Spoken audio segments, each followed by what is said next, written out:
Turn 1, Soul Ring. I started playing Hearthstone like 2015, maybe. Yeah. I think What's the year now? 2019. Oh, okay. Because like I really wanted to play Hearthstone and it wasn't available yet, and then there was a very few people that got like closed beta things. Right. So I was watching Day 9 play Hearthstone before Hearthstone was he's a good streamer. Like, I love him. I love watching him. I used to watch him all the time, and then like seeing him where he is now, where he just like does a bunch of casting and stuff, is pretty cool. Yeah. He hosts the PC gaming show at E3 every year. Yeah, and he did do a really interesting show for a while for like Magic, and he would have people like on and talk about their Magic history. Like he had Joseph Gordon-Levitt on one episode. Like that was very interesting. Yeah. And Joseph Gordon-Levitt had all this like all these old cards, stuff. like some Power 9 pieces. Oh, Just like it's like I just have these in a box because I'm 30. Yeah, but he had some like real good cards. Mm-hmm. Yeah, and he always made a really big point about hitting blue and hitting counterspells. So that's probably why he enjoys Hearthstone so much, right? Is there's no He's not a fan of blue. Well, he probably hates the card Counterspell. He probably hates secrets in general. Yeah. There was one. Is there an actual like? Well, there that... are like some classes have secrets, like Paladin, Hunter, and Mage have secrets, and one of the Mage secrets is Counterspell. Oh, cool. So the way that secrets work are you cast them on, like I cast a secret on my turn, and then it stays up as a secret, and you can see that I have a secret up. You just don't know what it does. You don't know what it does. Yeah. It's a secret. It's a secret. Don't tell anyone. And then when you do something on your turn, if it triggers my secret card, then the secret is triggered. So if you try to cast a spell and I have Counterspell up, it counters that spell. Oh. But you can... The thing about Hearthstone and secrets, unlike Magic, is you can play around the secrets because you're kind of in complete control. So if you have the coin and a mage has a secret up, you're like, okay, I'll just coin. All right, it wasn't Counterspell. I'll keep going. Yeah. Oh, yeah. So if you know what the secrets are, you can play and you're like, okay, it's probably like this or this. Yeah, that makes sense. Yeah, most of the time you can play around it, so it's not as... it doesn't feel as much like I can't... It's not like blue-white control where you're just like, I guess I'll just go to time. I don't know. I'm just going to take a long time to think about my turn, and maybe hopefully we go to time. That's sort of how I deal with blue-white control in Modern. I don't know about you guys, but... Also, Lantern Control. That's also how I deal with Lantern Control. Is it still running around in Modern? No. Not really, No. but Kevin had the joy of running into this kid that had Lantern Control. Oh, just loved it?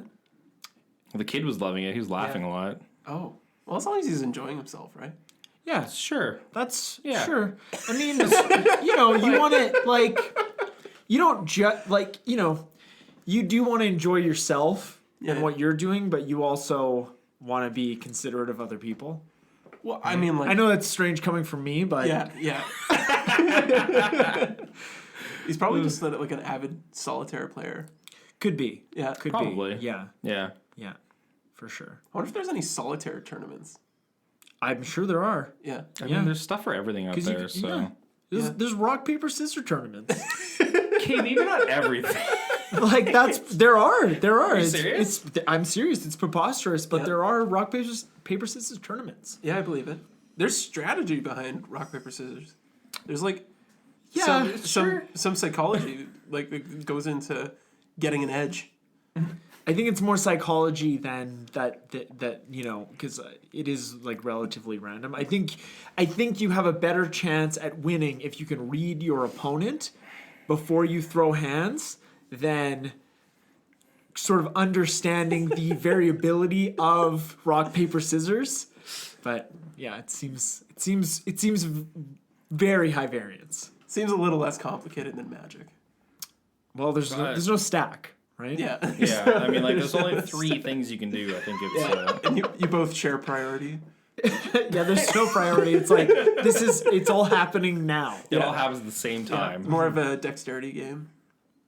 It's like, Gotta be I got the, it's a hand. Yeah, I wonder what kind of, like, disqualifications there are in a rock, paper, scissors tournament. Right, like if your hand gesture isn't clear enough. Yeah. What is the... Yeah, like you've got like a half-ass scissors and it like looks kind of like this? torn paper. Right? Yeah, it's like, okay, torn paper's nothing. You lose.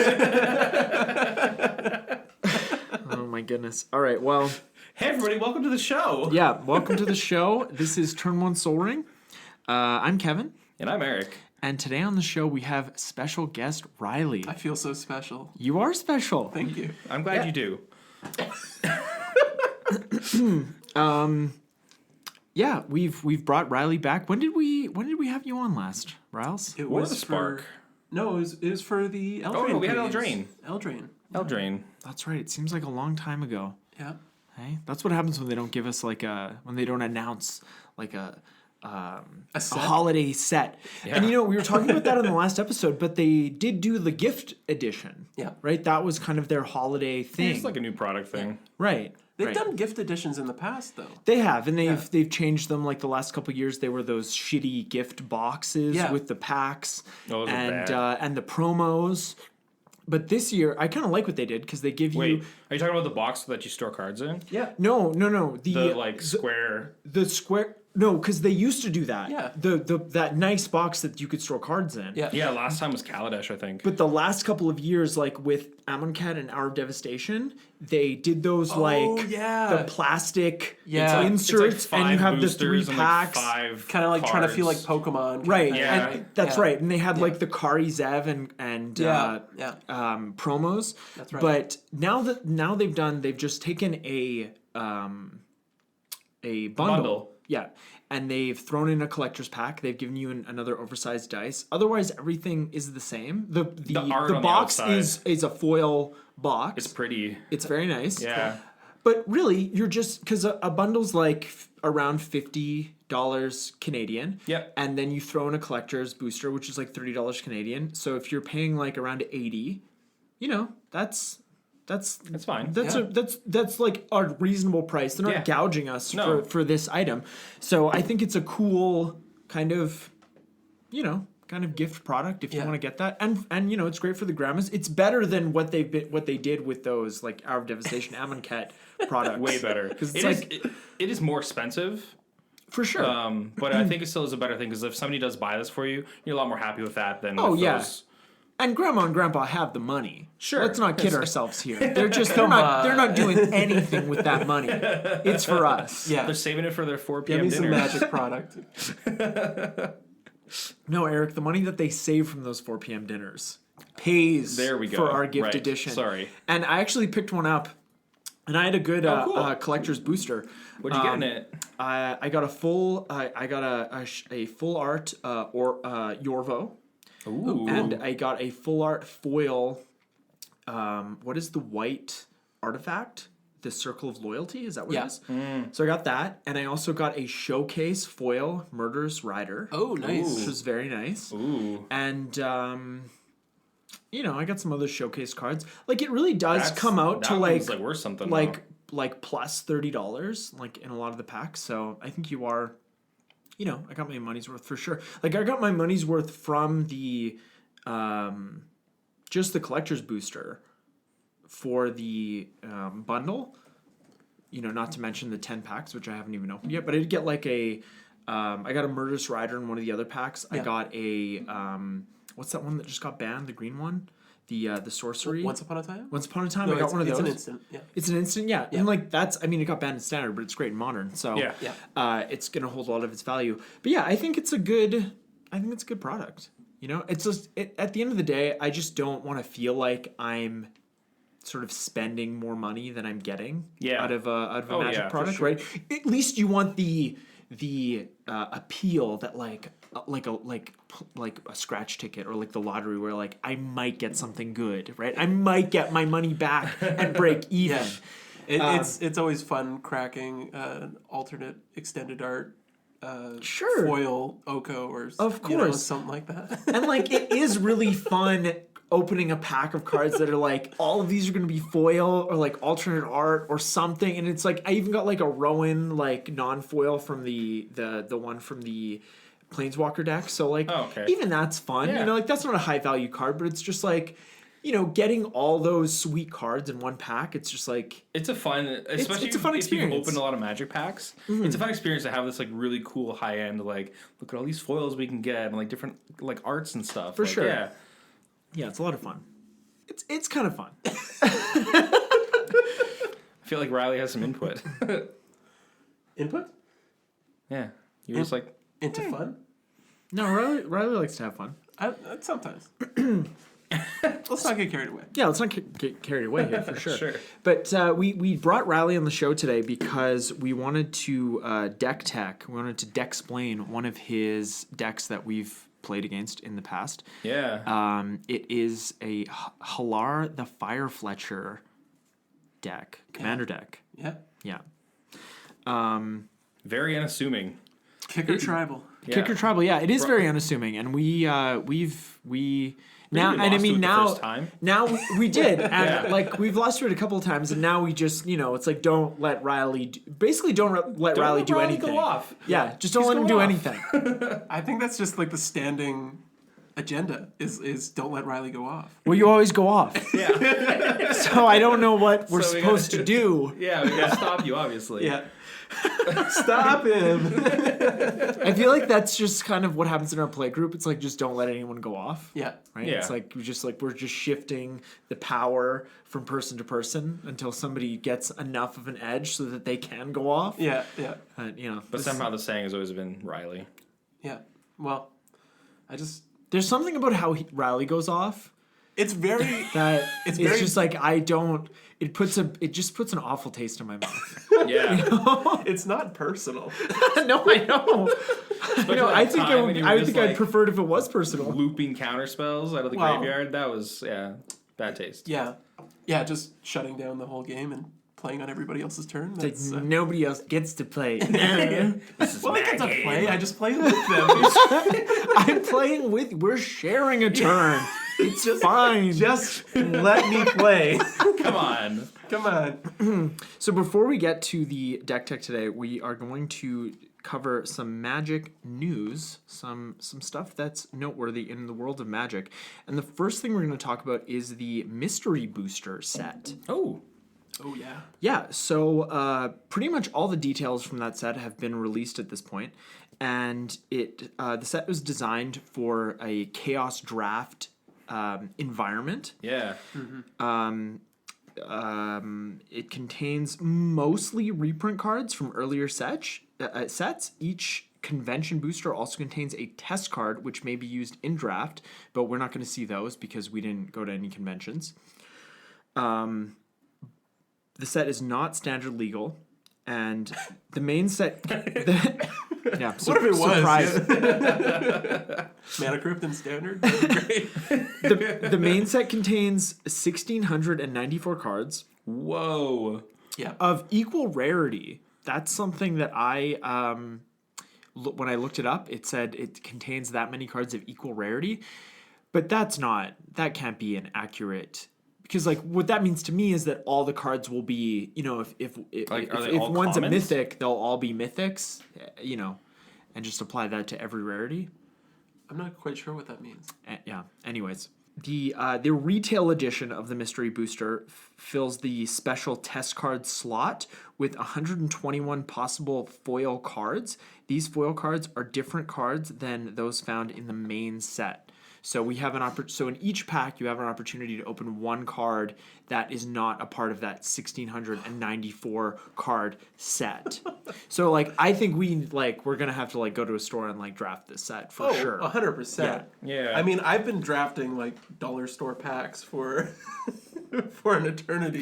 My entire life. Draft chaff dollar store packs. It's honestly the best way to chaos draft, and I think Wizards is just taking the same principle in foiling. Well, wrapping it I'm up. surprised that it took them this long to realize it's hey, we can make money doing this. Yeah. Right. And Yeah, because Chaos Draft's a big thing. the thing about these Mystery Boosters packs is that the cards they don't have a new set symbol. They have the original set symbol. So are these just cards that they have sitting on pallets that they open from packs from old sets? No, not quite, because they actually have a little planeswalker symbol in the bottom left corner. You're right, they do. Yeah. So they're new prints, just with the original set symbol.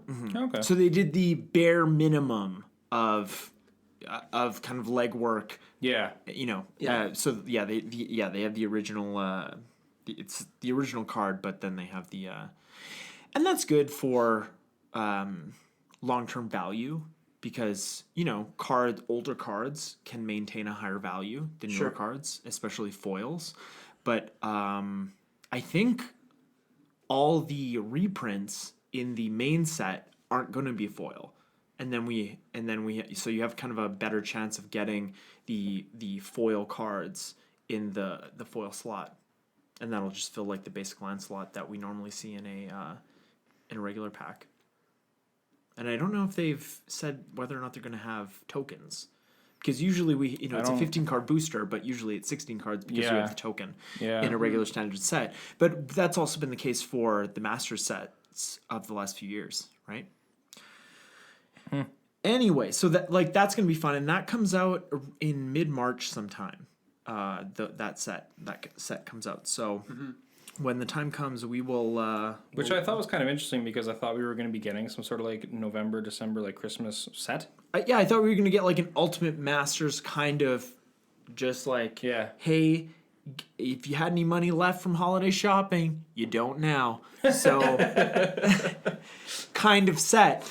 But they I think they're just doing the gift edition. And that's it. They're just like, they're just playing it cool. Which is great because next year with all the Commander products, we're not gonna have any money. Yeah, at least they're giving us a little bit of room to breathe, considering all the products that have just come out in quick succession. For sure, it's almost like a calm before the storm. Yeah. Do you think they're gonna reprint Storm? No. No, Riley. It's 10 on the Storm, like the storm scale. Yes. Yeah. No. But then there was that Modern Horizons card. Stormcrow? No, wait, no. No. They did make a no. It was Crowstorm was in Unstable. That was basically a storm card that gave you storm. There was that green spell that gained you life. Gain 3 life. Yeah. I can't remember what that was called. That was from Modern Horizons. I think that's the most fixed storm card there possibly could be. Yeah. Just gonna gain some life against burn, thank you. Yeah, I just don't know how you could think that wasn't a broken mechanic. It's just like... it's early on in the game. It's not that early on. It was like 15 years. Yeah. Anyways, so the next thing we want to talk about here for the noteworthy stuff here is the banned and restricted announcement from earlier this week. Hey yo, it made me want to play more Arena. Yeah, it was Monday. November 18th. So what was banned in Standard was Oko, Thief of Crowns, Once Upon a Time, and Veil of Summer. Goodbye. That's right. And Oko, Thief of Crowns was also banned in Brawl. Ren and 6 was banned in Legacy. Great. And Narset Parter of Veils was restricted in Vintage because nothing gets banned in Vintage. It only gets restricted. And Oko being banned in Brawl, just to clarify, like that's banned in Paper Brawl because they wanted to align Arena and Paper Brawl. Because originally they banned it in Arena Brawl, but that's right. I remember that. That was like a week before that. So they realized that it was a little bit weird to have 2 separate banned lists. It is weird, very weird. So I like the idea that they're keeping it consistent, even though I don't think Brawl and Paper is going to be huge, but it is popular on Arena right now. And it's a good thing that they still just banned it because like that was really broken. They're like, hey, the one thing that can turn off Oko is banned, and Oko can turn off anyone else's creature commanders. So it's like. And you could run Oko as a commander. Yeah. What? Oko's just broken. It's really good to see that they actually did go and ban Oko. They didn't just ban like cards around the deck. They were like, this card's a problem. The last tournament was like 70% of decks are using Oko. I thought they might just ban Nissa, who shakes the world. Nissa and Crosses. And then I would have just been like, all right. Let's keep going. I'm glad I don't play Standard. Yeah. But I'm really glad that they, like, it is their kind of like flagship card for the set. Even after the banning, I was looking at MTG stocks. It's kind of interesting because it had a dip, but then it just went like right back up. Because it's a really good card. It's seen playing Modern and Legacy and stuff as well. It's the same thing with Once Upon a Time and Veil of Summer. Like those both have been seeing Veil of Summer more so in Modern has been seeing play, but like they really haven't taken a huge value hit, which is probably the sign of a strong card. Yeah, absolutely. Totally. But probably part of WotC's decision to ban the cards out in Standard because that way, in franchise Standard players can still flip those cards for standard staples, and they're not just completely out that money. Because if it was like Sunday, November 17th, I bought a playset of Okos, I'm not completely fucked, right? I can still flip those cards and buy something else because they're still playable in Modern, which is nice. I'm sure that added to the decision. Yeah, definitely. And it's nice to see that they did get rid of these other cards because green has been really oppressive right now in the standard format. Once Upon a Time just makes it have so much consistent mana bases early on because you can just cast that card and get... Yeah, I don't think... More consistent, like turn 2 Ogos, essentially. Yeah. Yeah, I think a free spell is a little too powerful for standard. A little bit, I think so. I think it might be too powerful for Modern, but I don't think we're going to see the format shift around Once Upon a Time. No, I think there's enough of a card pool that it can take it for sure. Yeah, for sure. Another funny thing I kind of thought of and mentioned about Veil of Summer is that we have a card that we see a lot in Modern called Cryptic Command. It's a 4-mana counter spell that has choose 2. 2 of the things that are chosen a lot is counter target spell, draw a card. Wait, you're saying that people don't choose, what is it, tap? Tap all creatures opponent controls. Tap all creatures and stuff, or the bounce one are still chosen, but the most chosen ones are counter and draw. Veil of Summer does that for 1 mana, not 4. Well, it's essentially what is it? Autumn's Veil? Autumn's Veil. Autumn's Veil? No, Autumn's... Veil of Autumn? Veil of Autumn. Is it Veil Yes. of Autumn? But No. It's Autumn's Veil. Is it Autumn's Veil? It is. We're not boy. looking this up. Okay. It's Autumn's Veil. I believe you. But it almost is the same thing, but it doesn't cantrip. Exactly. That's what makes Veil of Summer so good. Yeah, because it replaces itself. Yes. Yes. Hands down. Exactly. Yeah. So, yeah, I think it was a good... sometimes WotC makes the right decision.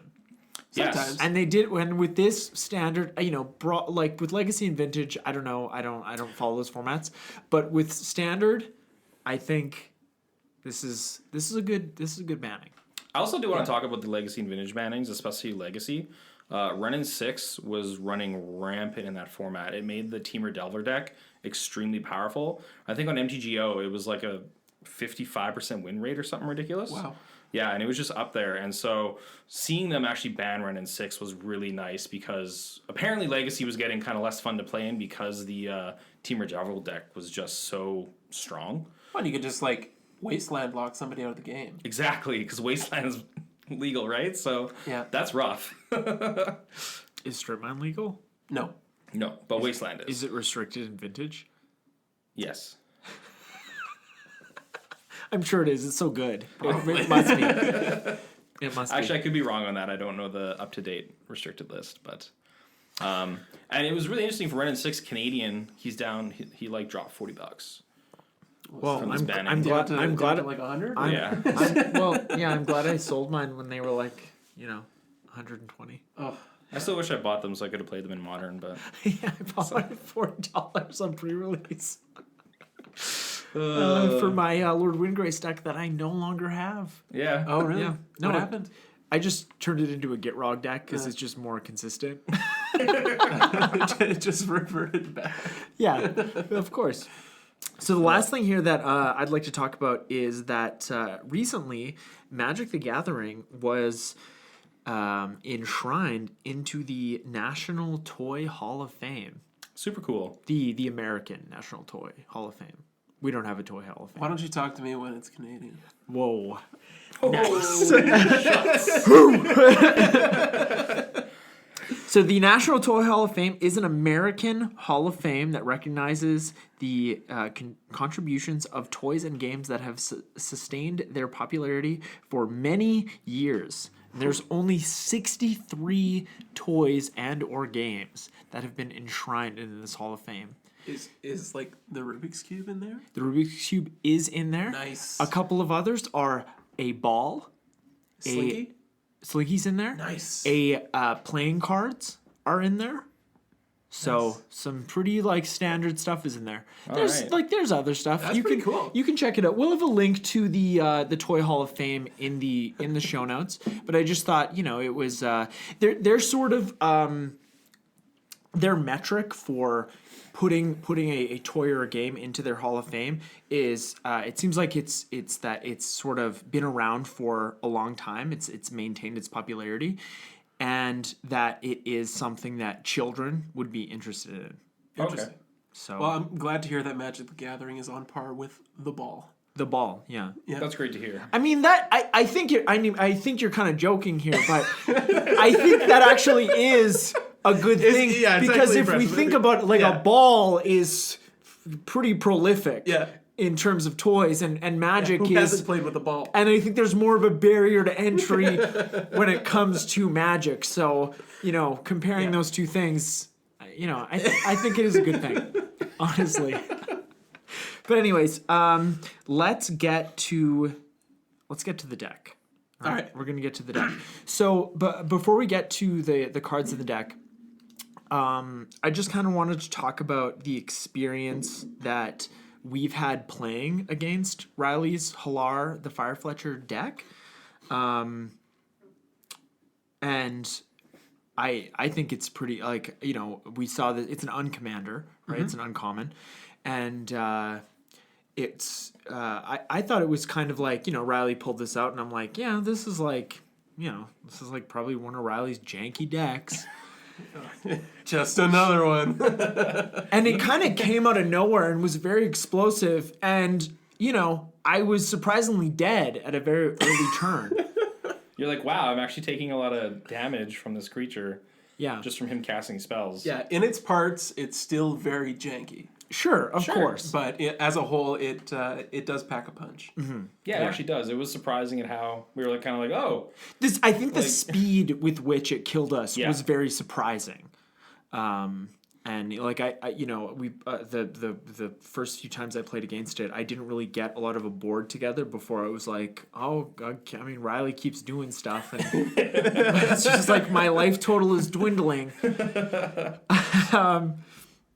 So yeah, that was sort of the initial experience with the deck. It is a very really cool tuned deck that works well off of the commander. Mm-hmm. Yeah. So. Yeah. So if you have to keep casting commander, you're kind of fucked, right? Basically, and I think that's one of its weaknesses. Is the fact that it's not I wouldn't consider it a true Voltron deck, but it's very much in that realm of leaning on the commander's ability, because a lot of the cards are trash, and they're only there for the kicker ability. Right. You just want to trigger the Hallar, commander. which I guess means we should talk about what Hallar actually does. Yeah, let's read Hallar. All right. Do you want me to? Yeah, I want you to It's do your it. deck. All right. Hallar the Firefletcher is a legendary elf archer. They have trample. They're a 3/3, and whenever you cast a spell, if it was kicked, put a +1/+1 counter on Hallar, and Hallar deals damage equal to the number of +1/+1 counters on it to each opponent. Now, notably, if their ability is on the stack and Hallar dies, it will use last known information. So it's going to use whatever amount of counters on it when it dies, and the ability will still happen. Right. So that's kind of an interesting interaction, because the counter won't have the opportunity to go on it. Right. But it will use whatever it knew about. Right. Exactly. Yeah.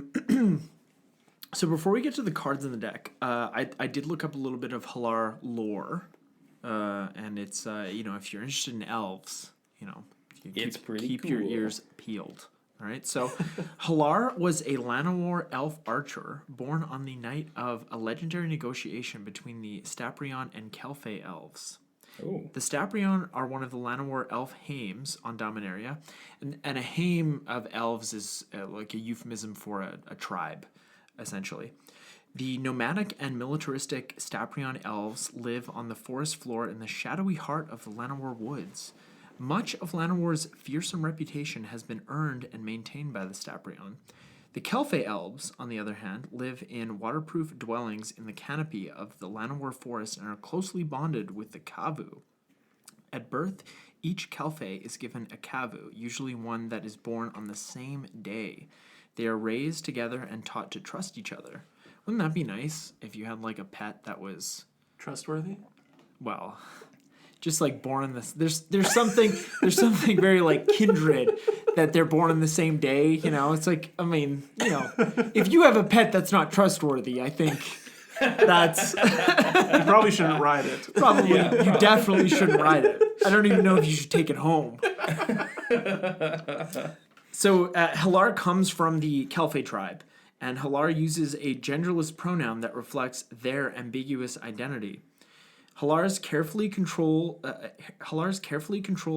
fire magic burns in their fiery arrows and in the eyes of their bonded Kavu Sarahane, and that is the Kavu depicted in the art for this card. And if you're interested in more lore like this, Eric and I have a few dedicated lore episodes coming down the pike for our Patreon bonus content next month. Woo! Yeah, so it's been pretty rich, let me tell you.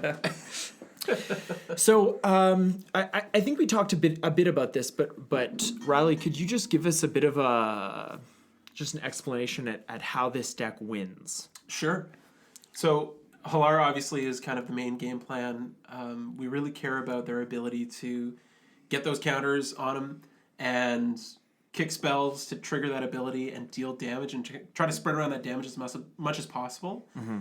Kind of as we're kicking spells or as we're putting counters on Hallar, we're also creating a big trampling threat as well that can be used to smack somebody in the face. Mm-hmm. So it's kind of got this kicker, like primary synergy, but it's got this secondary synergy of caring about +1/+1 counters. So you'll kind of notice the themes between the two throughout. There's going to be a number of kicker spells that you would never see in Commander because they're pretty janky, horrible cards. But then you've also got some creatures that either care about counters or put counters on things and just try to help Hallar get past the finish line and make it so that when you do kick a spell, it's going to have the most punch available to it. Yeah, and really whenever you see on a card the words each opponent, mm-hmm. you should kind of give that a lot of deference for the Commander format. Oh, yeah, for sure. Because that is a very powerful effect. Yeah. Or it certainly can be potentially abused. Yeah. For the format. Yeah, 100%. There's sometimes I play with a card limiter or something like that, and I remember that it hits my opponent. But then you always have to check because it's like, is it good for Commander? Does it say each opponent? Yeah. Then we're like, ooh, we're there. For sure. Also, I think Hallar is kind of cool because we have, you could say, I guess, limited all-star cards that would never see play in Commander. But because they're kickers, they get some Commander spotlight. Yeah, exactly. It's just one of those homes in Commander where like you would otherwise never see these cards being played, mm-hmm. but it just only tends to synergize with this deck exactly. And it's just a lot of fun. And you have so much draft chaff that probably putting this together is just like, this is nothing. Well, there is definitely some weird cards that you'll see that I had to go out of my way to purchase. But Dominario definitely helped with respect to the kicker theme. And of course, Hallar comes from Dominaria.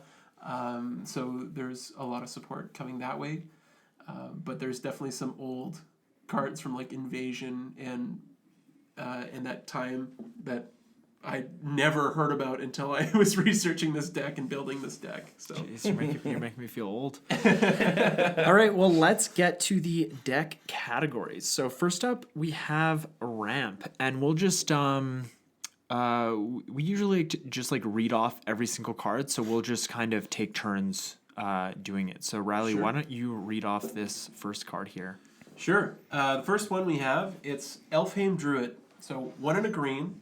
You got a creature elf druid that can tap to add a green, or can tap to add 2 green, but you can only spend the 2 green to cast kicked spells. Whoa. It's a 0/2, so you're not beating in with it unless you manage to slap a few counters on it. But really, this is just a mana dork that gets a little bit better when you care about kicking your spells. Yeah, it's like 2 mana to get 2 mana. So next up we have Grow from the Ashes. It's 2 and a green for a sorcery with kicker 2. Search your library for a basic land card, put it onto the battlefield, then shuffle your library. If this spell was kicked, instead search your library for 2 basic land cards, put them onto the battlefield, then shuffle your library. Untapped.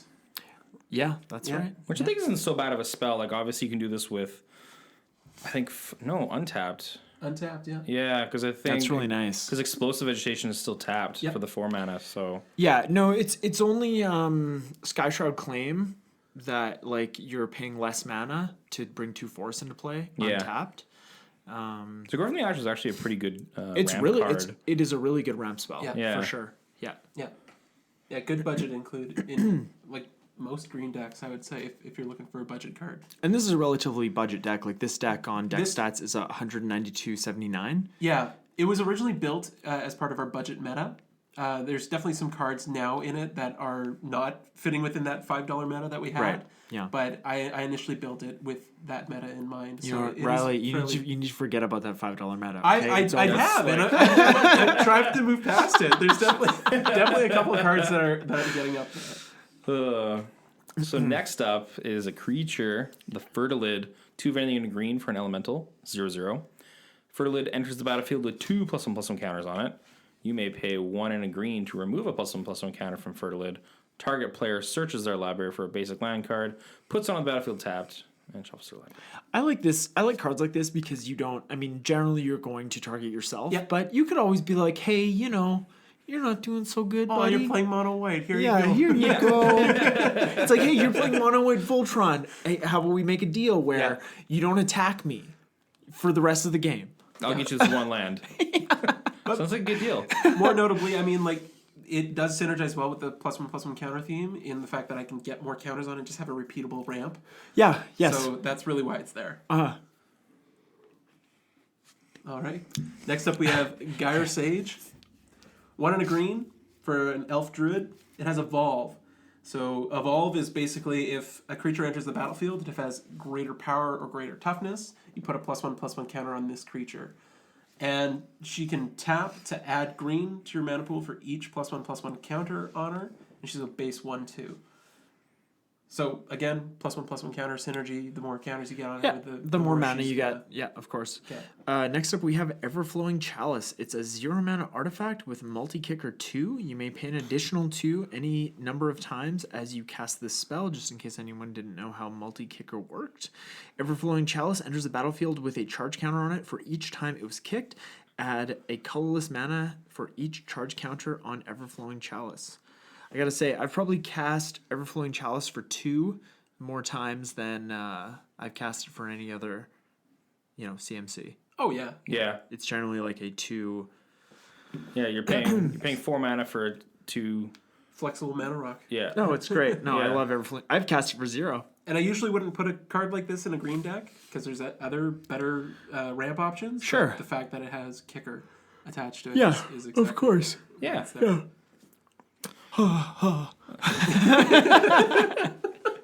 Next up is the good old Sakura Tribe Elder. I'm pretty sure you talked about this card before.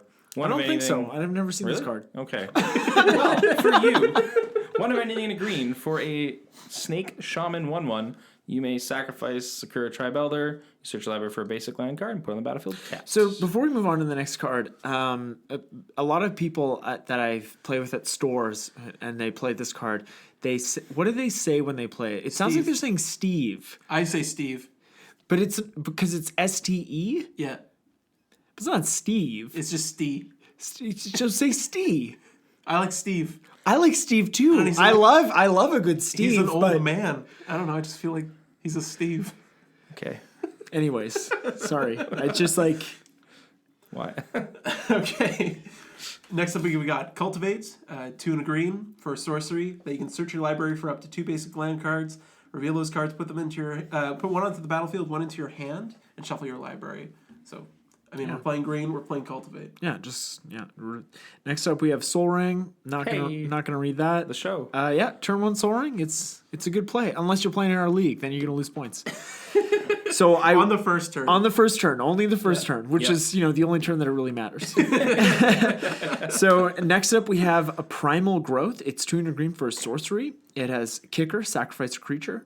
search your library for a basic land card, that card onto the battlefield, then shuffle your library. If Primal Growth was kicked, instead search your library for up to 2 basic land cards, put them onto the battlefield, then shuffle your library. They're not even tapped. What? Oh! That's pretty sweet. It's next level. That's really I good. like it. Next up, we have Kodama's Reach. It's 2 of any and a green for a Cultivate.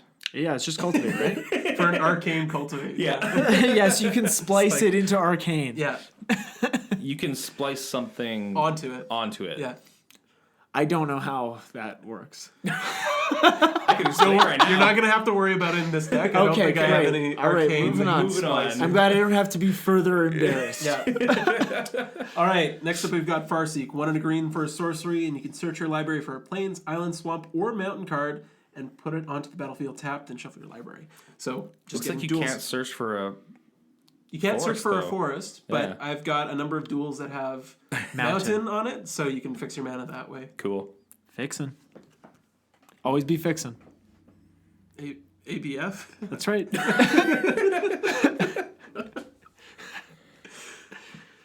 Oh, it's my turn. All right, next, the last card in the ramp section we have here is a Gruul Signet. It's 2 mana for an artifact. You pay 1, tap it to add a red and a green to your mana pool. Just do it. Just do it. Just get to There's it. literally no downside to this card. I mean, the only downside is an artifact and, it can be Vandal Blasted. But No downside. So after the ramp section, moving on to this good old section of card advantage. Yeah, I like that Riley did card advantage and... No, he only did card advantage. Okay. What were you thinking? I thought he did card advantage and card draw, but he's just like, no, it's all advantage, It's dog. all advantage, man. yeah, all advantage. There's no downside here. Card, that's what we should do, like a section for card disadvantage, There we right? go, yeah. Vampiric Tutor. This first one I like a lot. Rishar's Expertise. 4 of so anything and good. 2 green. Draw cards equal to the greatest power among creatures you control. With Hallar getting beefed up, I'm sure that's... Yeah, it's definitely nice. Yeah. And then as well, you may cast a card with converted mana cost 5 or less from your hand without paying its mana cost. It should be you may cast a card with converted mana cost like X or less, where X is the Power. the power of the creature with the highest. That'd be pretty cool. Yeah. But it wouldn't really fit with the cycle they had going Nope. for Aether Revolt. No, it wouldn't have. Next up, we've got Lifecrafter's Bestiary. This is an artifact for 3 mana, and at the beginning of your upkeep, scry 1. Whenever you cast a creature spell, you may pay a green, and if you do, draw a card. I love this card. Yeah, just nice way to fix your draws and draw additional cards. Yeah.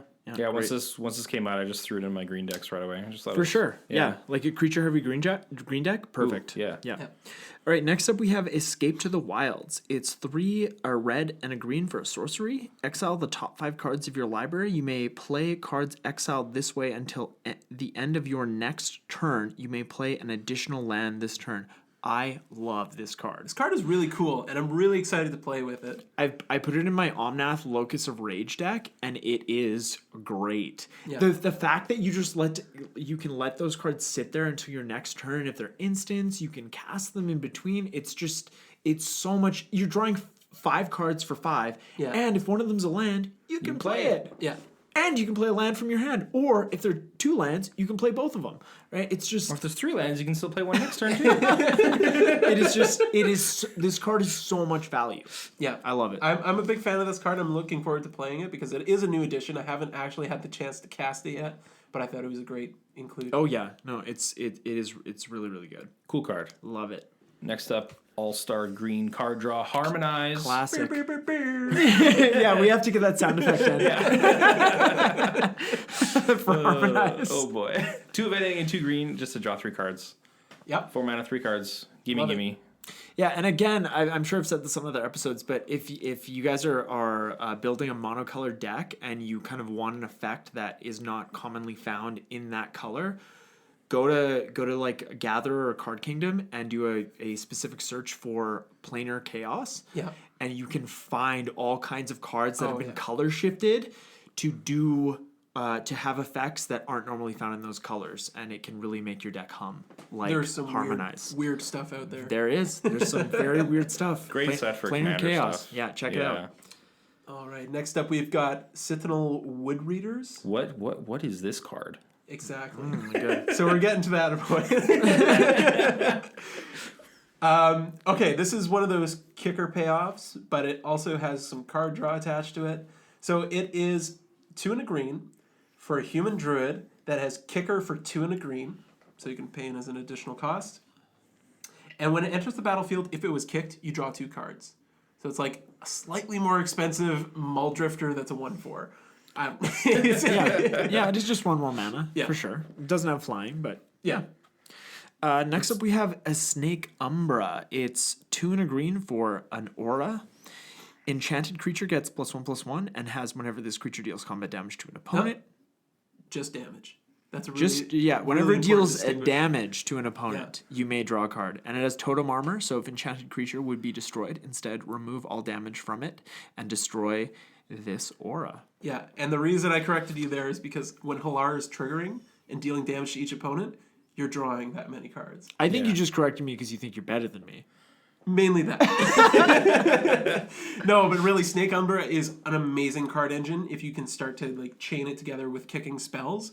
Because like if you're playing against 3 opponents, you're drawing 3 cards every time you kick a spell, and you're likely going to find another kicker spell. Or you can throw Snake Umbra on Goblin Sharpshooter and give it Infect or not Death Touch. Okay. And you're just like, and you just start pinging creatures because every time a creature goes to the graveyard, you untap Goblin Sharpshooter and then you just like drawing cards every time. You get some stuff going. But it has to deal damage to an opponent. Snake Umbra Yeah. deals damage to. Kevin really just wanted to talk an about his little opponent. combo there. That's all. Well, yeah, I guess you're right. Are you talking It's about like- what is it, Curiosity? No. I No, was. Curiosity is still player. Yeah. Yeah. No, I was just talking about Goblin Sharpshooter because it untaps every time a creature goes to the graveyard. And I thought I could also draw cards instead of just wiping the board. Wiping the board wasn't enough for me. I also wanted to draw cards. I wanted to have both. But yes, Snake Umber is great. All the Umbers are good because your creature doesn't die. Just a little bit of protection, and that card draw is amazing. Snake Umber works really good with. It's like a really high synergy card in this deck, and I've been a big fan of it. Like anytime I can get a Snake Umbra, I'm like, yes, I can go all the way. Start kicking my Kavu Titans. Sweet. Oh my goodness. Alrighty, so moving on now. In Commander, it's nice to have some spot removal because people are like to do other things that we don't like. It gets real greasy. It gets real you know? greasy. So, to protect against that, we have a Shivan Fire, which is 1 red, and you can kick it for 4. So for an instant, Shivan Fire deals 2 damage to target creature, and if you kick it, it deals 4 damage. 5 mana for 4 damage? Whoa! That is fair. It's a fair magic right there. Oh man, and this is where it goes really deep. And we're starting to get into that territory where it's like, yeah, this is some limited janky. We're playing shocks with slight upside in Commander. Yeah.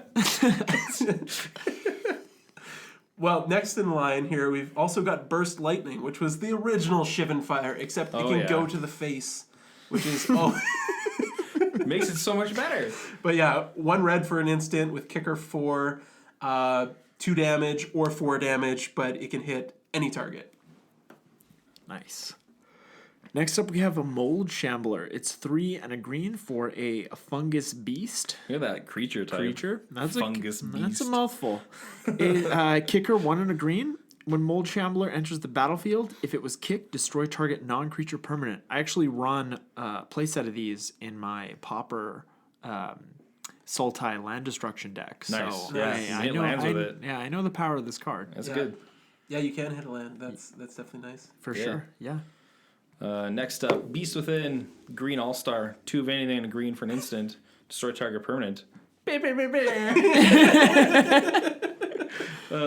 you destroying that permanent, they do get a 3/3 green beast. It's token. it's irrelevant. Yeah. You got whatever was bad. Turn one of your lands into a beast. Hey. All right, we've got Territorial Allosaurus.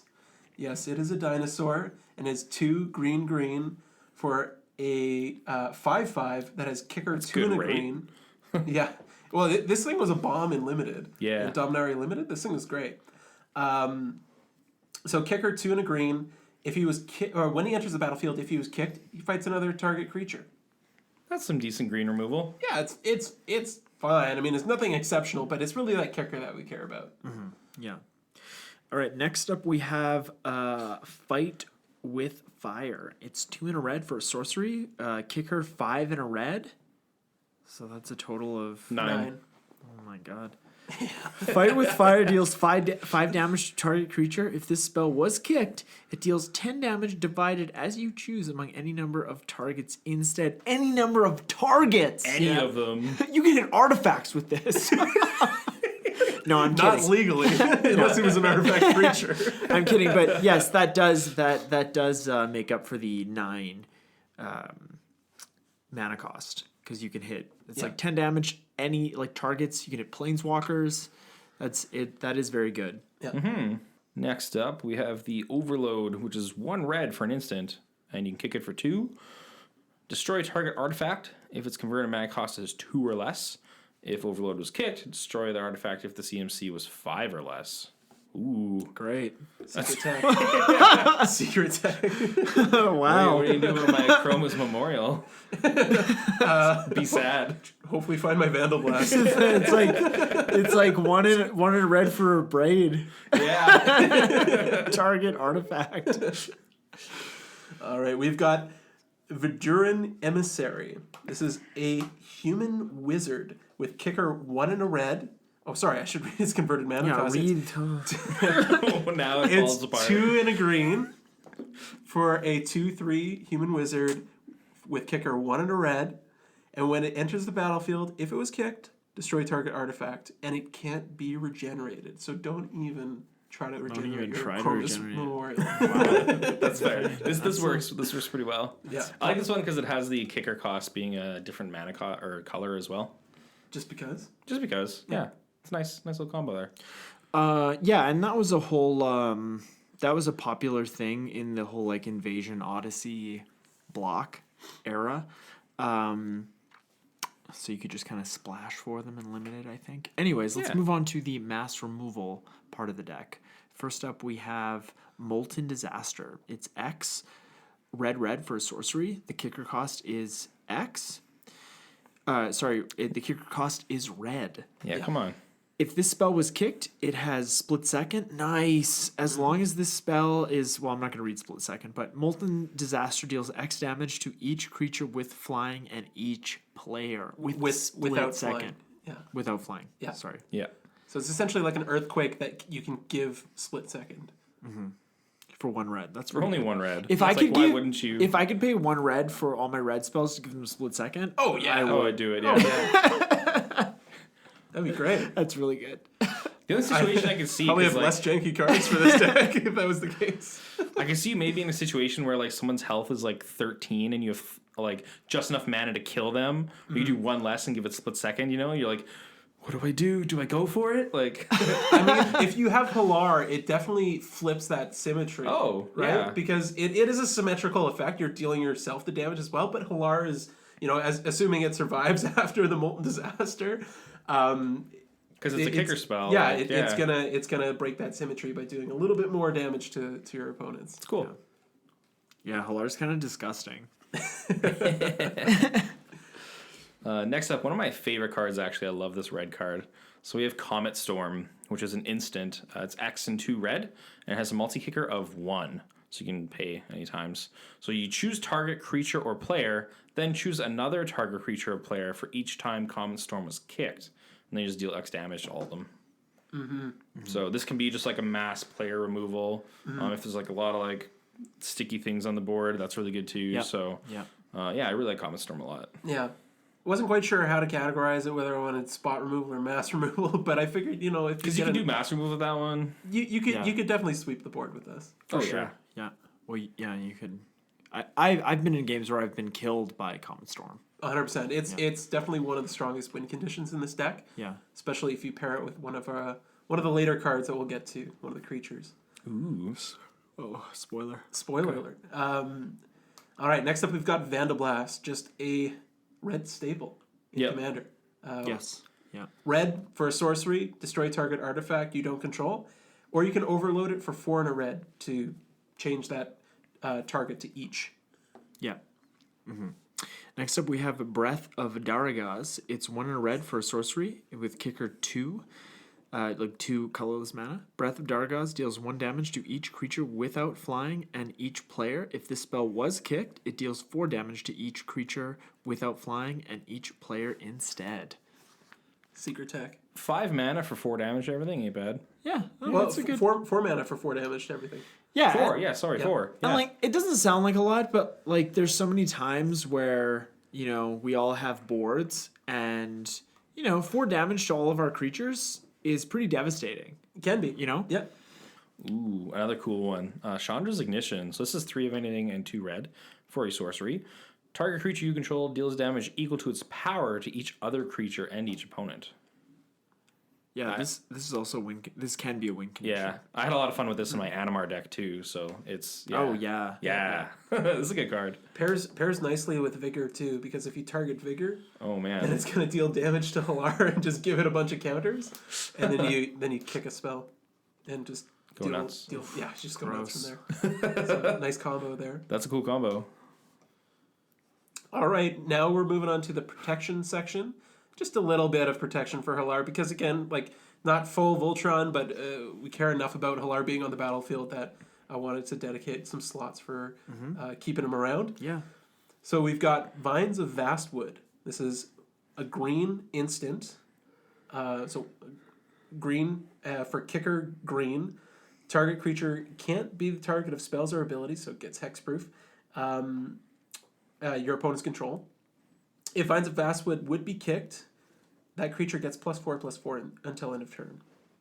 Just a nice way to make Hallar thick and get a nice cheap kicker activation out of it. Yeah, I feel like it's mainly the cheap kicker activation. It's you're looking for from that that's card. exactly it. Yeah.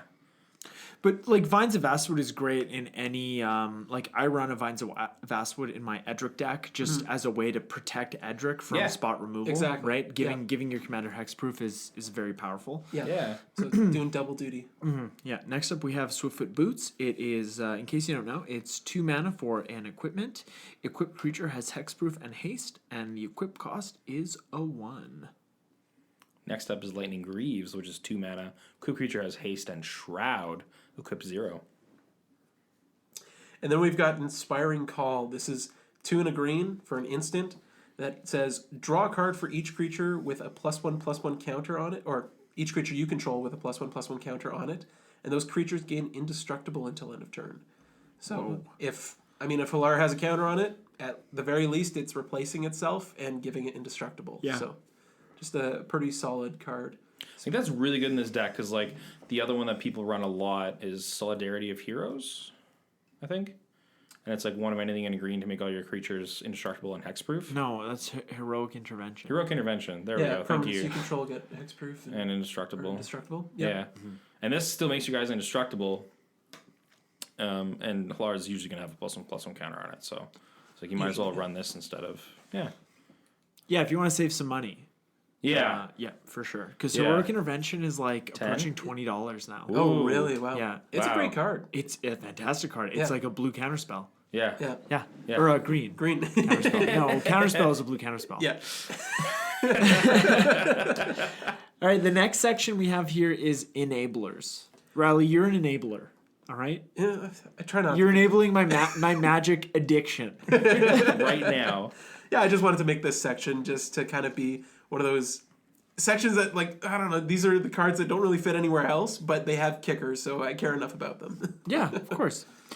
So the first card here is Varric's Bladewing. It's 2 and 2 red for a legendary creature dragon, 4/4. Its kicker cost is 3. It has flying. When Varric's Bladewing enters the battlefield, if it was kicked, create Carrick's Bladewing. It's a little on the nose. A legendary 4/4 red dragon creature token with flying. So you can only do one. I only do 1. Because Yeah. the other one's gonna die if you try and do 2. Yeah. I like the card a lot, actually. Yeah, this was like a limited bomb. Oh yeah. Also, it was Yeah. good in Standard at the time. I was playing a lot on Arena. Oh yeah. I had a really sweet dragon deck, and Nice. this guy was doing work. Nice. Thick boy. Boy. Next up, the Kavu Titan, which we did hear about the Kavus in the lore, which is pretty cool as well. Yeah. So, On point. Yeah. It doesn't even really look like a Kavu in the in Hallar's art, but yeah, compared to these, but it's close. yeah. You know. So 1 of anything and a green for a 2/2 Kavu. You can kick it for 2 of anything and a green. If Kavu Titan was kicked, it enters the battlefield with 3 1/1 counters on it with trample. Nice. Yeah. It gains trample at that. And with trample, yeah. Cool. And next up, we've got Untamed Kavu, which was from Dominaria, actually. And this is basically like the yeah. updated version of Kavu Titan. So it's 1 and a green for a Kavu 2/2. It has kicker for 3. It's got vigilance and trample. And if Untamed Kavu was kicked, it enters the battlefield with 3+1/+1 counters on it. Nice. Next up, we have Deathrite Shaman. Just kidding. It's Death Forge Shaman. It's 4 and a red for a creature ogre shaman, a 4/3. It has multi-kicker for a red. When Death Forge Shaman enters the battlefield, it deals damage to target player equal to twice the number of times it was kicked. Oh my goodness. Yeah. So That's really good. You've just got a bunch of red mana that you really want to slap something in the face with, and this is your guy. Sweet. Got some more Dominaria stuff coming up here with Grun, the Lonely King. 4 of anything, 2 green for a legendary creature, Ape Warrior. It's a 5/5. You can kick it for 3 more. If Grun, the Lonely King, was kicked, it enters the battlefield with 5+1/+1 counters on it. Whenever Grun attacks alone, double its power and toughness until end of turn. I wish my nickname was Grun. It but can be. You can't give yourself a nickname. I can nickname you Grunt. No, Just it's call you I've Grun. already asked to be Grun. If you call me Grun, it's all right, sort Grun. of I understand. don't call me Grun. You know what? Now that I've been called Grun, I don't like it. Now that you've heard it out loud, yeah. It has to be organic, which is a good deterrent. So if anyone is like giving you, or if you're worried about it, more so if you're worried about anyone that might give you a nickname, if you just say, "Hey, call me like, Fatty or something," then like they're not gonna want to call you Fatty because like you can't give yourself a nickname. Yeah, whatever, fatty. Yeah, it's like, hey, it's like you're being a real Grun, the Lonely King. You know what I'm saying? Why don't you go attack alone? Okay. Next, another staple from Invasion. We've got Thicket Elemental. It's big. So 3 green will get you an elemental, 4/4 elemental. Is it thick? Oh, it's so thick. It's got kicker for 1 and a green. And when Thicket Elemental enters the battlefield, if it was kicked, you may reveal cards from the top of your library until you reveal a creature card. If you do, put that card onto the battlefield and shuffle all other cards revealed this way into your library. And yes, it still hasn't been errated to put those cards on the bottom. You have to shuffle your library. Wow. Okay. So yeah, Thicket Elemental. You know what? They should errata it to if you reveal all thick creatures, you get to put them into your hand. Thick creatures are toughness 5 or more. So, notably with Thicket Elemental, like, this deck has a lot of, well, we just read through a couple of them, Untamed Kavu and Kavu Titan. Yeah. If you hit that, you're not really loving it because you're not going to be able to kick those spells. So, Right. Yeah. it's kind of got some, like, non-bows, but it's a form of card advantage in a sense, and Right. it is a kicker spell itself. So. Yeah. All right, next up we have Gitu Chronicler. It's 1 and a red for a human wizard. Kicker cost 3 and a red. When Gitu Chronicler enters the battlefield, if it was kicked, return target instant or sorcery card from your graveyard to your hand. So yeah, this gets you the kicker activation on Hallar, but it also replaces itself. Yep. Right? Which is always good. Yep. Get back your protection spells that you need to use and such like that. Yep. Or get back your Comet Storm, whatever it So is. yeah. Yep. Yeah, get back like Yes. a thick enabler. Thick. That's pretty thick. Next up, Ooh, Goblin Bushwhacker. This is just a staple everywhere. Digging deep. Love it. I'm kidding. Goblin Bushwhacker is awesome. So it's 1 red for Goblin Warrior 1/1. Kicker is just 1 red. When Bushwhacker enters the battlefield, if it was kicked, creatures you control get +1/+0 and gain haste until end of turn. Definitely not a very good creature in Commander, Nope. but But, sometimes... it's good in this deck, I think. sometimes Hallar gets knocked out and you have to bring it back from the command zone, and it's nice to just get off to a head start by giving it haste and kicking it, right? Yeah. So it's kind of nice in that sense. I usually keep it back in my hand and just use it as a cheap kicker enabler. That's really nice because then you can just pump up right away. Yeah. Yep. Next we've got Bump it Vertaloth the Ancient. This is a legendary creature tree folk, a 4/7. It's got kicker X, and sapperling creatures and other tree folks get +1/+1. Oh, there's been a lot of those in this deck so far. Thick. I'd classify this as a thick boy. Yeah. I'd probably classify all tree folk as pretty thick. Have you ever seen a tree trunk? Yeah. Yeah, it's thick. Yeah, I've had a real problem trying to knock it down before, so. But when Vertaloth the Ancient enters the battlefield, if it was kicked, put X 1/1 green sapperling creature tokens onto the battlefield. Just a nice, easy 1-card way to go wide. Yeah. Yeah, for sure. Next up, we have Wolfbriar Elemental. It's 2/2 green for an elemental, 4/4. It has multi-kicker for a single green. When Wolfbriar Elemental enters the battlefield, create a 2/2 green wolf creature token for each time it was kicked. So That's also a good way to go wide. Yeah, Ooh, yeah. for sure. Oh, yeah. Yeah, I just keep thinking every time these spells get kicked, Hallar gets more counters and everyone's getting more damage. It's just each opponent. Even if it was target opponent, it would still be pretty good. Yeah. But each opponent is each opponent's Each way opponent more definitely pushes devastating. it over the top. Yeah. Yeah. It's who's at the least life? Okay, you're dead. Yeah. All right, so let's get some more synergy in here with +1 counters. That's the next category. So Strength of the Tajuru. X and 2 green for an instant with a multi-kicker of 1 as well. Choose target creature, then choose another target creature for each time Strength of the Tajuru was kicked. Damn it. Put X +1/+1 counters on each of them. You can just make your whole team just big and swole. You can. Yeah, just another Just way. they ate a lot of potatoes. Yeah. Enable Hallar in more ways than one. Next up, we've got Grumgully the Generous. Yeah, I like that you put Grumgully in here. Yeah, That's awesome. Grumgully's great. Which deck was this in? In the Commander set this year? Oh, Is this in your deck? No. This is from Throne of Eldraine. Oh, it is from Throne of Eldraine. That's Yeah. right. This is an uncommon you legendary know what? creature for my uncommon legendary commander deck. You know what? I was getting I think it's in a brawl confused deck. with that the legendary creature that was in your deck this year for Commander. Oh, the Griswold. Griswold, yes. Oh, there you go. Grumgully, Griswold. Yeah, I see what That's you mean. fair. Yeah. But Grumgully is a legendary goblin creature shaman. Oh, It's a mouthful. 3/3 for 1 red and green. And each other non-human creature you control enters the battlefield with an additional +1/+1 counter. And I don't think I have a single human in this deck. Oh, Wow. So there you go. Nice. sweet. Giving everything an extra counter. Just humanoids. All right, next up we have Evolutionary Get 2 Chroniclers a human. Escalation. You know what? You said it, I had to check. You're right. That was fast. I said it in You think, challenged okay? me. That was very Yeah, fast. that's fair.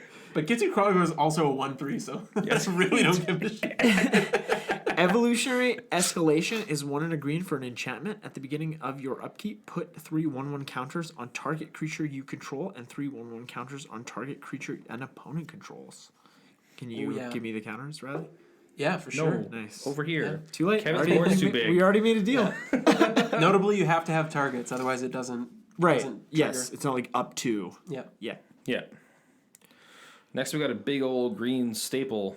Vigor. Oh, yeah. Remember how expensive Vigor used to be? Yeah. It's thick. Oh, man. This guy's thick. So 3 of anything and 3 green for an elemental invocation. 6/6 trample. If damage would be dealt to another creature you control, prevent that damage. Put a +1/+1 counter on that creature for each 1 damage prevented this way. You know, I don't. If you hadn't said anything about the non-humans, I wouldn't have to say this, but it's an elemental incarnation. Yeah.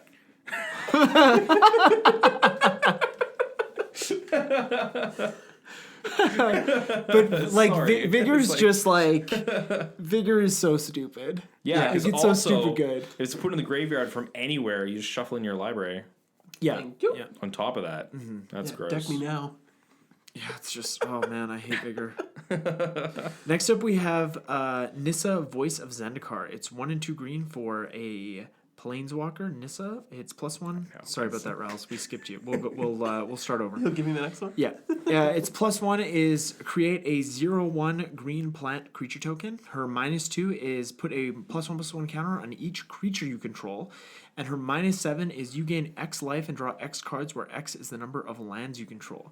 This Nissa was great in limited. Oh, yeah. I love this Nessa. But yeah, just being able to plus each creature on the field is pretty good. Yeah, for sure. Next up, we've got Hardened Scales. So for a green, you'll get an enchantment that says, if 1 or more +1/+1 counters would be placed on a creature you control, that many +1/+1 counters are put on it instead. So just whenever Yeah. you're triggering Hallar, 1 extra. Yeah, 1 extra. Let's get Vigor. 1 extra. Next up, we have The 1 Forgotten. extra works really well with the next card. Yeah, Forgotten Yeah. Ancient. It's 3 and a green for an elemental 0/3. Whenever a player casts a spell, you may put a 1/1 counter on Forgotten Ancient. At the beginning of your upkeep, you may move any number of 1/1 counters from Forgotten Ancient onto other creatures. Oh, onto other creatures? I don't think I've ever actually looked at Forgotten Ancient. Yeah. That's This is a really good card. man, that versatility is just It's really good. You got Hardened Scales out there, like 4 or 5 spells are cast. just like give me a 10 minute counters here. on there. I have to Throw those all onto Let me- Hallar. yeah. And then you do like 2 kicker spells. Yep. That's like 25 damage to everyone's face. That's disgusting. Yeah. Alrighty, next up, Bow of Nylea. 1 of anything in 2 green for a legendary artifact. Enchantment artifact. Attacking creatures you control have Death Touch. And then for 1 of anything in a green, you can tap it to choose 1. Put a 1/1 counter on a creature. Bow of Nylea deals 2 damage to target creature with flying. You can gain 3 life. Or you can also put up to 4 target cards from your graveyard on the bottom of your library in any order. Yeah. And Death Touch with Trample is really good. Really good little Really good combo. combo. It's a good combo. It's a good combo. Good combo. All right, we've got next up Retreat to Kazandu. Kazan. Kazandu. You guys don't have to say it like So That's how you have to pronounce it. that's how you have to say it. It's like at a car shop. Kazandu. No, I'm not going to that's spell like- it for you. It's Kazandu. Come on. you realize that's the only way I'm going to pronounce it. From now. Well, let's hope you don't have to buy singles of it going Yeah. forward. But why would you? So for 2 and a green, we get an enchantment with Landfall. So whenever land enters the battlefield, we can either put a +1/+1 counter on target creature or gain 2 life. Nice. Versatility. Oh yeah. Very nice. Okay, the next section we have here is enchantments. Enhancements. It is It enhancements. is. Yeah, because the first thing Enhance. Gotcha.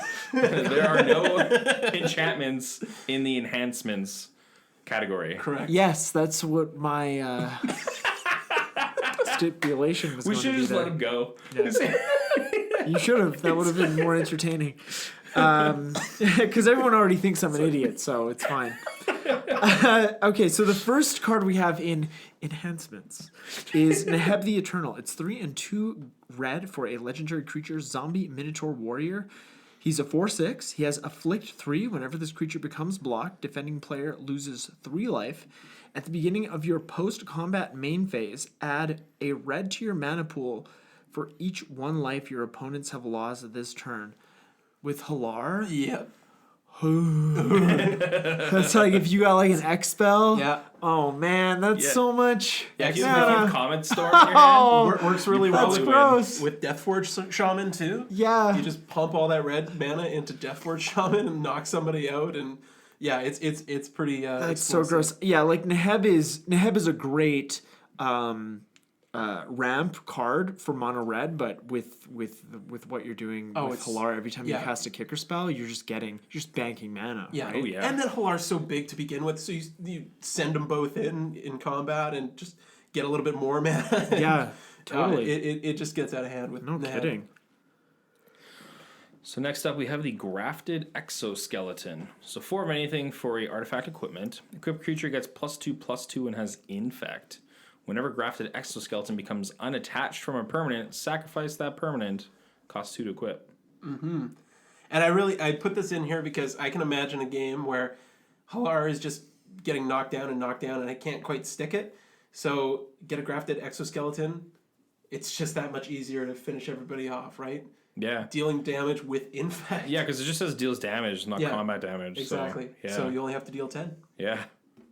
That's dirty. Oh, yeah. Next up, we've got Teamer Sabretooth. This is one of my favorite pet cards. Me too. Yeah, I Teamer love this. Sabretooth. This- Well, the fact that they did colon, right? If Yeah. they had done like a tap or something, just a way to reuse my janky kicker creatures. Yeah, for sure. So Teamer Sabretooth is 2 green for a cat, meow, 4/3 creature. For 1 and a green, you may return another creature you control to its owner's hand. And if you do, Teamer Sabretooth gains indestructible until end of turn.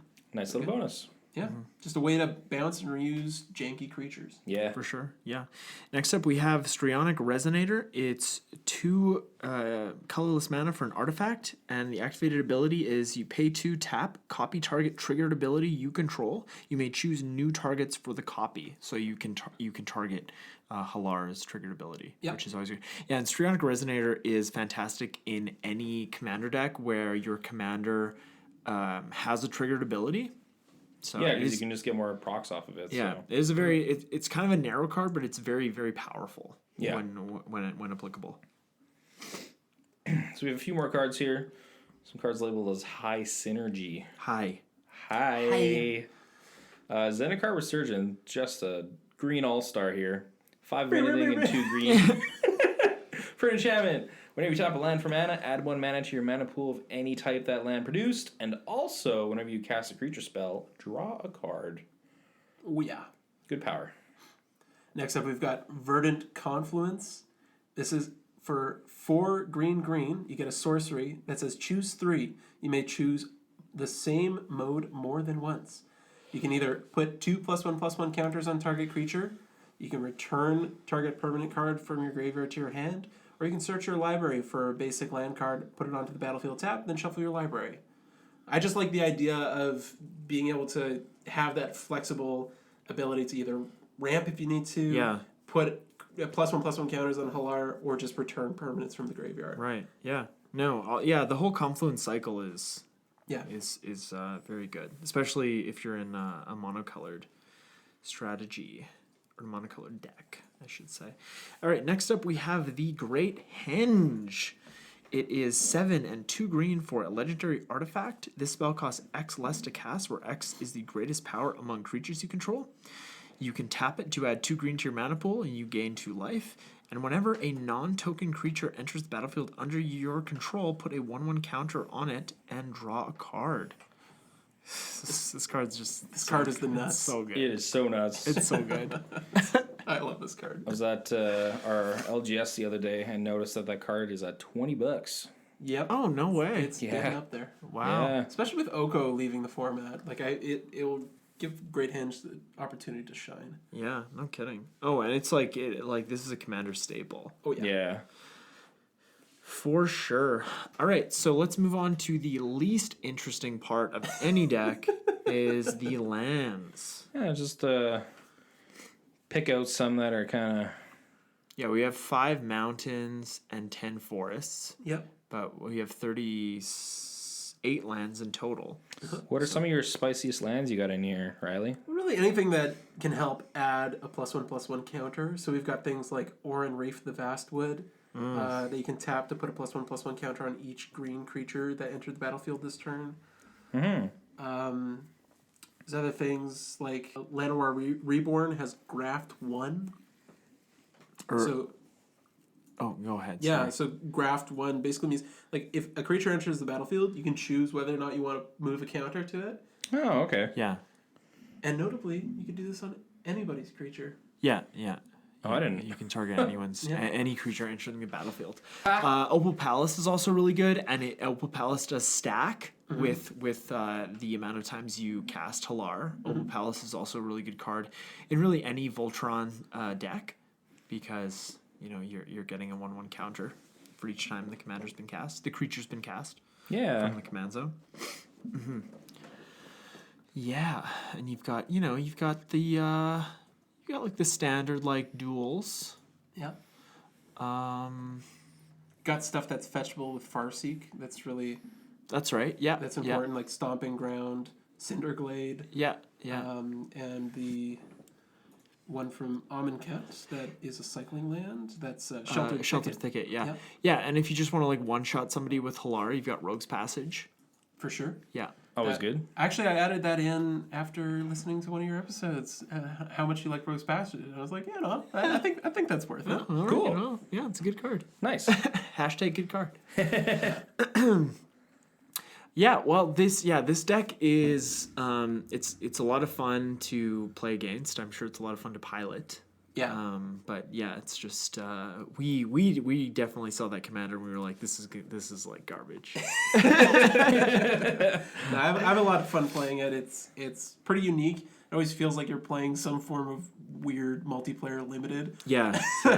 Because you've just got a fistful of really stupid spells that shouldn't be played in Commander, but it works somehow. Yeah, it does work. And I think like as long as you've got Hallar on the battlefield and you keep like kind of ticking him up, then it's working. And I think like people that haven't played against it before, they'll see Hallar and they'll just be like, meh. All right, that's fine.